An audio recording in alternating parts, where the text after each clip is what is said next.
रहीम जी students, तो आज का जो हमारा टॉपिक है वो हमने जो है वो डिस्कस करना है टीपू सुल्तान को। अच्छा, ये जो है बहुत ही फेमस पर्सनैलिटी हैं जिनका बहुत ही इम्पोर्टेंट रोल रहा है हमारी हिस्ट्री में, हमारे सब कॉन्टिनेंट में ब्रिटिश के खिलाफ जो है इनका बहुत ही जो है वो नुमाइंदा जो है वो रोल रहा है। ठीक है, और जो है ये हमारा टॉपिक जो है वो हिस्ट्री का टॉपिक भी है और उसके साथ साथ पर्सनैलिटी का टॉपिक भी है, क्योंकि जो है वो बहुत ज़्यादा क्वेश्चन जो है वो पर्सनैलिटी के रिलेटेड भी आते हैं और जो है क्या है कि हिस्ट्री के तो क्वेश्चंस आते ही आते हैं।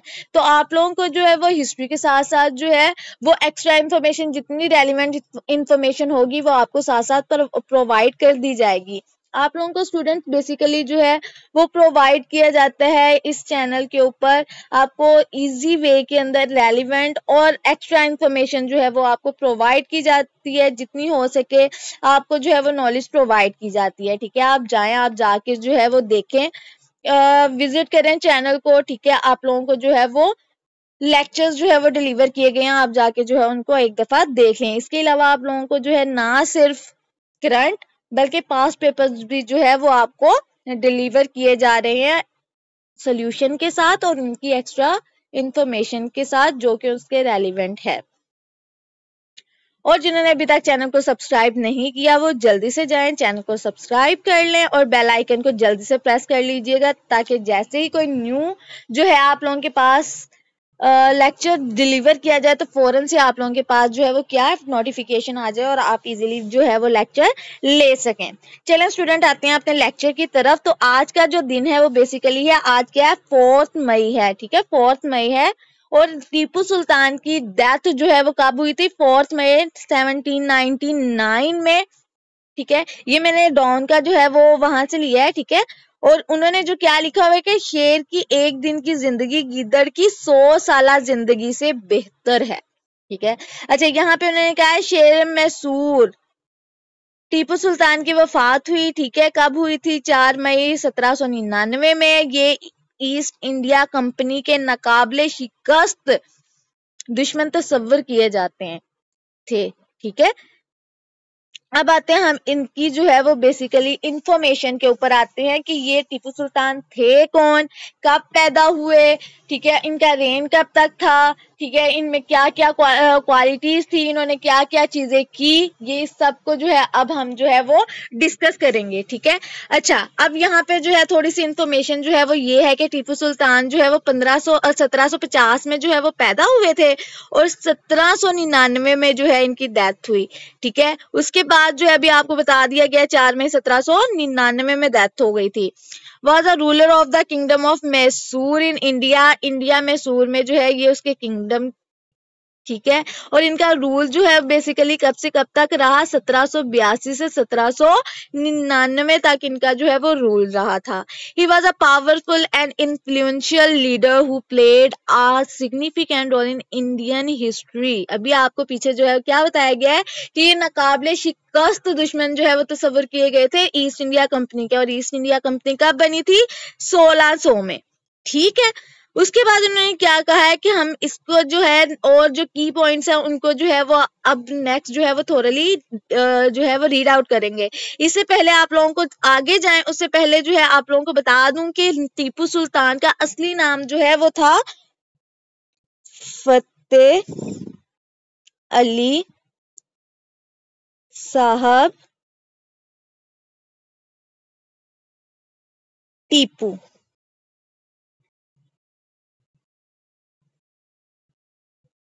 ठीक है, फतेह अली साहब टीपू जो है ये इनका रियल नेम था टीपू सुल्तान का। अच्छा जी, अब हम जो है नेक्स्ट चलते हैं, इनकी थोड़ी सी जो है अर्ली एज के बारे में जो है वो डिस्कस करते हैं। तो अर्ली एज में जो है वो बेसिकली ये है कि ये पैदा हुए थे जी 20 नवंबर 1750 में। ठीक है, ये दोनों तारीखें आपने अच्छे तरीके से याद रखनी है। 4 मई 1799 इनकी डेथ हुई थी और 20 नवंबर 1750 में जो है ये पैदा हुए थे दीवानाहाली कर्नाटका इंडिया में। ठीक है, ये बेटे थे हैदर अली के जो के रूलर थे मैसूर के। ठीक है ना, ये आपने चीजें याद रखनी है अच्छे तरीके से। और इनकी डेथ किस में हुई थी? फोर्थ मैसूर वॉर में, Mysore war, fourth Mysore war में जो है इनकी डेथ हुई थी। अच्छा, इन्होंने जो है अपनी मिलिट्री और ट्रेनिंग और एजुकेशन जो है वो यंग एज से ही लेनी जो है वो स्टार्ट कर दी थी। अब जो है इनके दौर में 4 मैसूर वॉर्स हुई थी और जिसमें से ये चौथी में इनकी डेथ हुई थी 1799 में, 4 मई 1799 में। आज क्या है? 4 मई है, इसलिए हम जो है इस टॉपिक को डिस्कस कर रहे हैं। ठीक है। अच्छा, इनका रेन जो है इनका कब तक जो है वो चला? इन्होंने जो है अपने फादर को सक्सीड किया। ठीक है। और जानशीन जो थे ये अपने फादर के थे और जानशीनी इन्होंने कब जो है वो बादशाह बने? तो ये बादशाह बने मैसूर के 1782 में। अभी हमने देखा है कि 1782 से लेके 1799 तक जो है ये इनका रेंज चला था। ठीक है। इनको जो है वो non for his military pros जो है बेसिकली कहते हैं सलाहियत को। ठीक है। उनका एडमिनिस्ट्रेटिव स्किल्स जितनी अच्छी थी, ठीक है, उनके डिप्लोमेटिक टैक्टिक्स की वजह से इनको जो है वो जाना जाता है, क्योंकि ये जो है इनके बहुत दिमाग था इनके पास हर पावर थी, मिलिट्री पावर भी थी, एडमिनिस्ट्रेशन की पावर भी थी और डिप्लोमेटिक टैक्टिक्स भी इनको खूब अच्छी तरीके से आते थे। अच्छा, इन्होंने जो है मैसूर के बॉर्डर जो है वो एक्सपेंड किए थे, कुछ जो है फतह कर लिया कुछ ममालिक को, और कुछ के साथ जो है वो स्ट्रेटेजिक अलायंसेस बना लिए कि समझौते कर लिए कि हम आपके साथ वॉर नहीं करते, अब हमारे साथ जो है वो दोस्ती का पैगाम जो है हमारा उसको कबूल कर लें। जिन्होंने कबूल नहीं किया उनको जो है इन्होंने फतह कर लिया था। अच्छा, उसके बाद इन्होंने क्या किया? इम्प्लीमेंट किया लैंड रिफॉर्म्स को, प्रमोट किया एग्रीकल्चर को, इनकरेज किया ट्रेड और कॉमर्स को। ठीक है। इनके ही दौर में जो है ट्रेड जो है वो ज्यादा प्रोमिनेंट होकर बाहर निकली थी। अच्छा, अब हम देख लेते हैं कि कॉन्फ्लिक्ट ब्रिटिश के साथ। तो अभी पीछे उन्होंने क्या बताया था कि ब्रिटिश का के लिए ईस्ट इंडिया कंपनी जो है वो ब्रिटिश की थी ना, तो ब्रिटिश के लिए जो है ये बेसिकली नाकाबिले शिकस्त दुश्मन करार दिए गए थे। ठीक है, समझे जाते थे ये तब। अच्छा, इन्होंने क्या क्या रेजिस्ट की ब्रिटिश कॉलोनियल एक्सपेंशन को इंडिया में। ठीक है, जिसमें 4 मैसूर वॉर्स हुई थी, एंग्लो मैसूर वॉर्स हुई थी 4। ठीक है, जिसमें पहली जो 2 थी ना, फर्स्ट और सेकंड वाली, उसमें तो ब्रिटिश को इन्होंने जो है वो शिकस्त दे दी थी। जो कि पहली हुई थी 1767 से लेके 69 तक और सेकंड हुई थी 1780 से लेके 84 तक हुई थी। ठीक है। उसके बाद जो loss the third Anglo Mysore war, जिसमें तीसरी जो थी ना वो इन्होंने जो है वो लॉस कर दी थी, उसमें इनको शिकस्त का सामना करना पड़ा था, जो कि हुई थी 1790 से 1792 तक।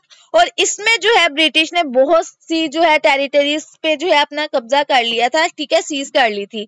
अच्छा, उसके बाद जो है इनकी डेथ होगी। अभी आपको पहले में भी बताया कि इनकी डेथ हुई थी फोर्थ एंग्लो मैसूर वॉर में during the sage of Srirangapatna. ठीक है, और ये हुई थी 1799 में, 4 मई 1799 में इनकी डेथ हो गई थी। ये आपने बहुत अच्छे तरीके से याद रखनी है। एंग्लो मैसूर वॉर पूछा जाता है कितनी थी, टोटल हुई थी 4 हुई थी। ठीक है। और जो है पहली किस में जो है इनको शिकस्त मिली थी, कौन सी में ब्रिटिश को शिकस्त मिली थी, ये पूछा जाता है।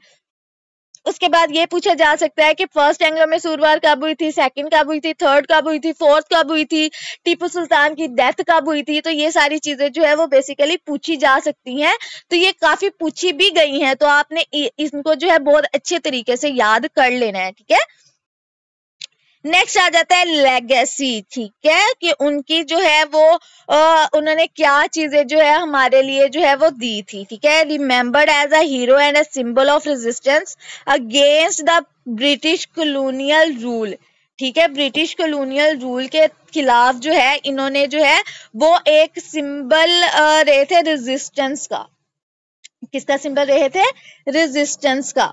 उसके बाद जो है non for his progressive policies, इनकी जो प्रोग्रेसिव पॉलिसीज थी उनको लेके जो है ये बहुत ज्यादा मशहूर थे। अच्छा जी, उसके बाद जो है इन्होंने जो है वो प्रमोट किया एजुकेशन को, क्योंकि ये देखो जैसे कि इन्होंने जो है वो खुद भी जो है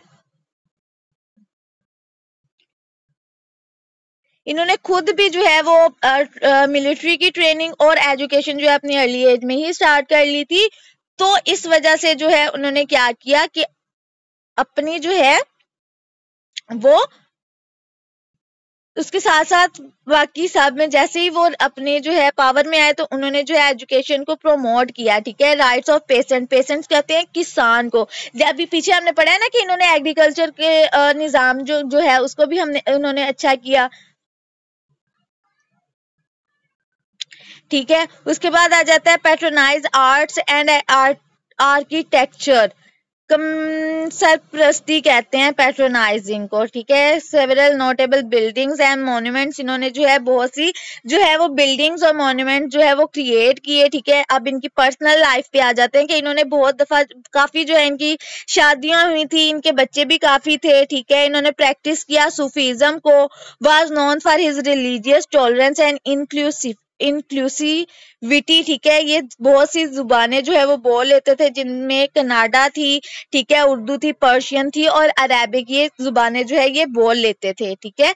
उसके बाद हमारे पास आ जाती है मिलिट्री इनोवेशंस आ जाते हैं, ठीक है, जिसमें इन्होंने जो है वो इंट्रोड्यूस किए न्यू मिलिट्री टैक्टिक्स को, ठीक है, टेक्नोलॉजीज को, जिसके अंदर रॉकेट्स और कैनन जो है वो बहुत ही जो है वो प्रोमिनेंट चीजें हैं जो इन्होंने जो है वो क्या किया, इनोवेट किया था, डेवलप किया था स्ट्रॉन्ग एंड डिसिप्लिन्ड आर्मी को, ठीक है। उसके बाद with a focus on infantry and artillery, ठीक है, इन्फेंट्री एंड आर्टिलरी।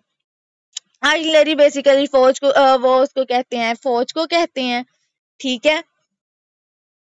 अच्छा, इन्फेंट्री कहते हैं प्यादों को, जो जैसे कि जो उनके जो है आर्मी मैन्स होते थे ना उनको। अच्छा जी, ट्रिविया जो है सोल्जर्स को कहते हैं। अच्छा ट्रिविया, अच्छा टीपू सुल्तान वाज नोन, जो मतलब कुछ बातें हैं ना उनके रिलेटेड अब हम उनको जो है वो हम डिस्कस कर लेते हैं, ठीक है। टीपू सुल्तान को जो है क्या कहा जाता था, टाइगर ऑफ मैसूर। ये भी बहुत दफा क्वेश्चन आया कि Tipu Sultan is known as the tiger of Mysore due to his bravery and military prowess. Prowess जो है आपको पहले भी बताया कि उनकी सलाहियत को कहा जाता है, ठीक है। He was skilled swordsman and horseman, ठीक है। His palace the Dariya Daulat Bagh is now museum in Srinagar Patna Karnataka में जो है अब उनको उनका जो पैलेस था उनको जो है वो म्यूजियम में चेंज कर दिया गया है, ठीक है। अच्छा स्टूडेंट्स, तो आज का हमारा टॉपिक जो है वो यहीं तक था। आई होप कि आप लोगों को जो है इजीली समझ आ गया होगा। इसके अलावा अगर कोई कंफ्यूजन है, कोई चीज समझ नहीं आई, आप नीचे जो है कमेंट सेक्शन में बता सकते हैं। आपके पास कोई रेलिवेंट और इन्फॉर्मेशन है, आप नीचे जो है वो कमेंट सेक्शन में वो भी जो है वो शेयर कर सकते हैं, ताकि बाकी स्टूडेंट्स के लिए भी जो है वो बेनिफिशियल हो जाए। और जिन्होंने अभी तक चैनल को सब्सक्राइब नहीं किया, जल्दी से जाएं चैनल को सब्सक्राइब कर लें, बेल आइकन को प्रेस कर लीजिएगा, जैसे ताकि जैसे ही कोई भी न्यू लेक्चर आपको डिलीवर किया जाए तो आप फौरन से जो है वो उसको जो है वो सुन सकें, ठीक है।